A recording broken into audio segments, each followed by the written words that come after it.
colère des chauffeurs de taxi en Algérie. Ils dénoncent les conditions de reprise de leurs activités. Ils ont organisé une manifestation pour se faire entendre.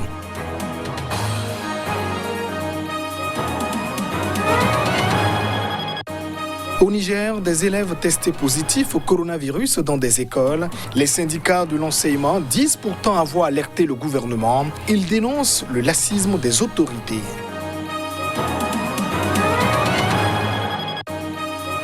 Et puis, en RDC, les députés demandent une augmentation de $2000 sur leur salaire, une demande qui fait grand bruit dans le pays. La présidente de l'institution s'est adressée formellement au Premier ministre.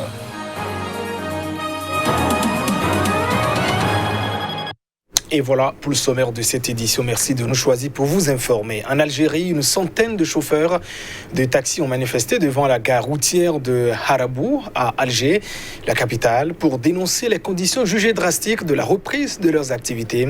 Cette reprise avait été annoncée par le gouvernement du pays dans le cadre d'une nouvelle phase de déconfinement dans le pays. Les détails. Les protestataires se sont rassemblés sans incident devant le siège du syndicat national des chauffeurs de taxi à Alger, surveillés par des véhicules de police. Ils étaient une centaine de chauffeurs de taxi ayant manifesté ce lundi à Alger pour dénoncer les conditions jugées drastiques de la reprise de leurs activités annoncées par le gouvernement dans le cadre d'une nouvelle phase de déconfinement en Algérie. Le gouvernement a autorisé dimanche la reprise de la circulation des transports urbains, mais les conditions très strictes imposées suscitent le mécontentement de chauffeurs de taxi inquiets pour leur budget. Ces derniers doivent installer une séparation en plexiglas entre le chauffeur et le passager et mettre une solution hydroalcoolique à la disposition de leurs clients. Mon frère, si tu as peur du coronavirus, c'est à toi de fournir la vitre de protection, de refaire l'intérieur de la voiture. Lorsque je fais une course de 50 dinars, je dois fournir au client un masque à 80 dinars algériens et du gel hydroalcoolique. Combien je dois dépenser pour un client ? 200 dinars ? Ce n'est pas normal. En outre, les chauffeurs de taxi ne peuvent transporter qu'un seul client qui doit s'installer sur la banquette arrière. Selon le dernier bilan officiel, 10 810 cas de contamination ont été officiellement recensés en Algérie, dont 760 décès depuis le 25 février dernier. En Égypte, les ministres du tourisme et de l'aviation ont annoncé la rouverture des aéroports et des activités touristiques à partir du 1er juillet prochain. Les visiteurs étrangers ne seront toutefois admis que dans 3 gouvernorats connus pour les stations balnéaires, la mer Rouge, le Sud Sinaï et Marsa Matruh. L'Égypte a annoncé la réouverture à partir du 1er juillet de ces aéroports fermés depuis mars pour cause de nouveaux coronavirus, ainsi que de plusieurs stations balnéaires. C'était lors d'une conférence de presse animée dimanche au Caire par le ministre du Tourisme et des Antiquités et son homologue de l'aviation. Nous allons reprendre l'activité aérienne à partir du 1er juillet dans tous les aéroports du pays. Il y a un malentendu sur le fait que l'aviation ne sera que dans les 3 gouvernorats que le ministre du Tourisme mentionnera, mais le reste des aéroports reprendront progressivement leurs activités dépendant des autres pays qui reprendront leurs aviations à partir du 1er juillet. Seuls 3 gouvernorats connus pour leurs stations balnéaires seront autorisés à accueillir des touristes. La réouverture des autres hauts lieux du tourisme égyptien, comme les pyramides de Gizeh, le musée du Caire ou le temple de Philae, se fera progressivement. Nous allons reprendre le mouvement du tourisme dans seulement 3 gouvernorats au début, qui sont le Sud Sinaï, la mer Rouge et le Marsa Matruh. Nous choisissons ces gouvernorats car ce sont des villes côtières, loin des endroits bondés et en même temps, ils sont les moins touchés par la propagation du coronavirus dans toute l'Égypte. Nous avons décidé d'annuler tous les visas touristiques pour ceux qui visiteront l'Égypte du 1er juillet au 31 octobre dans les 3 villes déclarées. Nous avons commencé un programme de stimulation de l'aviation comprenant un soutien financier aux compagnies qui apportent plus de vols. Nous avons prolongé ce soutien financier jusqu'au 29 octobre. L'Égypte, pays de 100 millions d'habitants, a enregistré environ 43 000 cas de Covid-19, dont près de 1 500 morts selon les chiffres officiels. Depuis fin mai, les autorités rapportent plus de 1 000 nouvelles infections quotidiennes et le syndicat des médecins a mis en garde contre un possible effondrement total du système de santé. Au Niger, la découverte de quelques cas positifs au coronavirus dans les écoles crée la psychose dans le rang des parents d'élèves. Plusieurs acteurs de l'enseignement avaient pourtant alerté. Ils dénoncent désormais le laxisme du gouvernement. Les précisions dans ce reportage. Malgré les assurances données par les autorités en charge de l'éducation et de la santé, ce que redoutaient les acteurs de l'école est enfin arrivé. Des cas de Covid-19 dans les écoles. L'Union des scolaires nigériens a pourtant prévenu des risques au regard de l'amateurisme et des mauvais dispositifs mis en place pour la reprise des classes. Le constat prouve, si besoin en est, l'impréparation qui a caractérisé la reprise des activités académiques. Parce que vous pouvez trouver des établissements là où il n'y a pas les kits de lavage des mains. Où vous trouvez les kits de lavage des mains, il n'y a pas le savon. Où vous trouvez les kits de savon, il n'y a pas de l'eau. Où se trouve le souci ardent du gouvernement à protéger les citoyens nigériens? Dès l'annonce de la reprise des classes, le syndicat national des enseignants du Niger avait dit que ce serait envoyé directement élèves et enseignants à la morgue. Aujourd'hui, le mal est là car les autorités n'ont pas associé les principaux acteurs de l'éducation.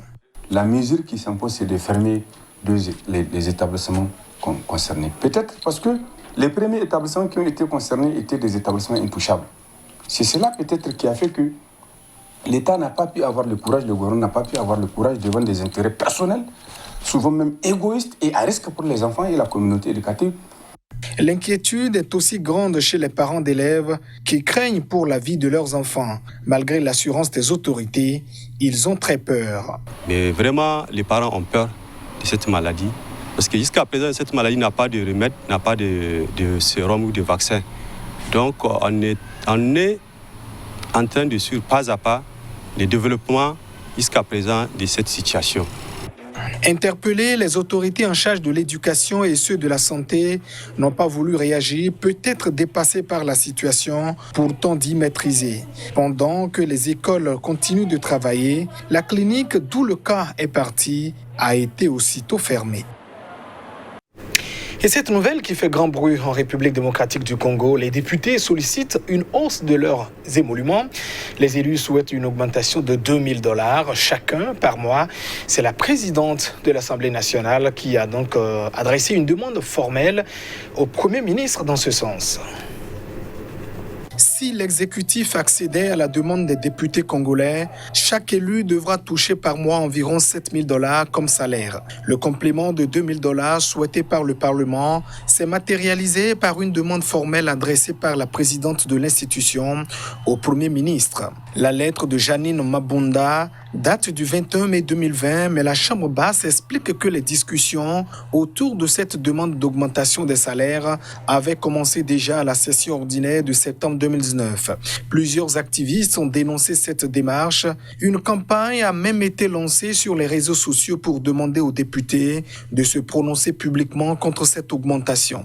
Du côté de l'opposition, la même demande a été faite. Avec plus d'1 million de dollars que Mabunda veut avoir, on peut construire chaque mois 50 centres de santé équipés, chaque mois 50 salles de classe équipées, souligne Joseph Mabanga, cadre de la plateforme de la société civile, la MOUCA.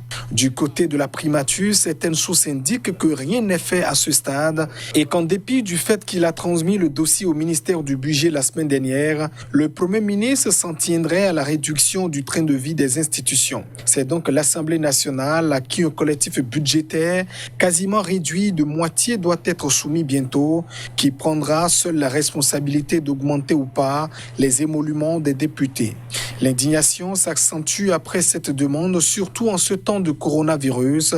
Au Maroc, par exemple, à l'appel du roi Mohamed VI, depuis le 24 mars, les ministres et députés du pays versent 1 mois de leur salaire à un fonds dédié à la gestion de la pandémie, tandis qu'au Ghana, Nana Akufo-Addo, président de la République, a fait don de ses salaires des mois d'avril, mai et juin pour créer le capital de départ du fonds Covid-19.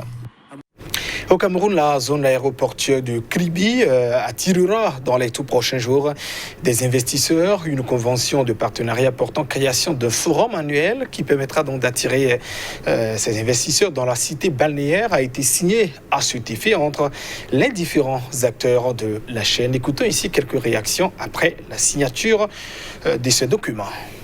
Le forum Investir à Kribi est une plateforme qui va nous permettre d'attirer de nombreux industriels à Kribi. Nous voulons ainsi anticiper. Vous savez tous que la deuxième phase du port de Kribi est en cours de préparation. Et on se dit, il faut faire quelque chose.